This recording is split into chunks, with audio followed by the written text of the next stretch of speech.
Week 2 of the government shutdown is about to begin. We think there's some movement, and we hope there's some movement that they think there is some. There's some tough sledding ahead. This isn't going to be done in a few minutes. An agreement is in sight as the Bosnian peace talks go down to the wire. And another kind of American family. From ABC, this is World News Sunday. Here's Carole Simpson. Good evening. The spectacle goes on in Washington. The president's men and the Republicans in Congress have spent the day exchanging proposals and counter-proposals on how to get the federal government up and running again. Each side seems more willing to compromise. There's been more movement today than in the last week. ABC's John Cochran has the play-by-play. For only the 11th time in the last 50 years, the flag was flying over a Capitol where both houses were meeting on a Sunday. But if you blinked, you could have missed it. The House will be in order. Pursuant to Clause 12 of Rule 1, the Chair declares the House in recess, subject to the call of the Chair. This was a parliamentary way to keep Congress on standby for quick action, just in case the White House and Republicans reach agreement today. The Senate chaplain thought they needed a lot of help. Almighty God, we come to you asking for a miracle of your intervention. I would hope, in accordance with the message from the chaplain, that we can find a way. Last night, Republicans made an offer that could provide a little more long-range spending for President Clinton. But that wasn't quite enough to satisfy the White House. They made some movement, but obviously I think we've got a lot more ground to go over before we can arrive at a deal. Newt Gingrich repeated his bottom line that the president must agree to balance the budget in 7 years. What will not happen under any circumstance is a political deal where we make up a phony number for Washington political purposes to buy off the pressure so we can claim victory. And some of that pressure was outside the TV studio where Gingrich was speaking. Back to work, work, work. Federal employees called on Gingrich to end the deadlock and get them back to work.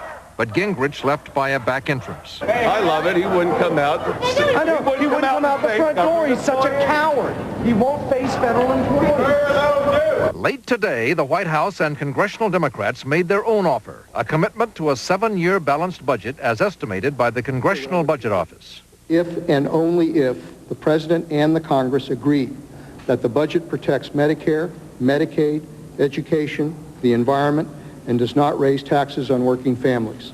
Republicans insisted on some changes in the Democratic proposal, but tonight, Bob Dole said, we're only this far apart. Dole said an agreement could be reached later tonight that would send federal workers back to their jobs tomorrow morning. John Cochran, ABC News, Capitol Hill. This is Jerry King at the White House, where officials warn that unless there's an agreement, the shutdown will begin to bite hard within a few days. This is now moving into a very serious event, and by the middle of next week, I think we will have a real crisis. What's in jeopardy? As of tomorrow, welfare checks due for at least 7,000 Native Americans. By Tuesday, no December checks for 3.3 million veterans or survivors. Later this week, Head Start preschool programs would take a hit. 60,000 students, 11,000 staffers. And by the end of the week, officials expect it will be hard to find money for food for federal prisons and for medical supplies for veterans' hospitals. And they predict no money for college grants or for block payments to the states.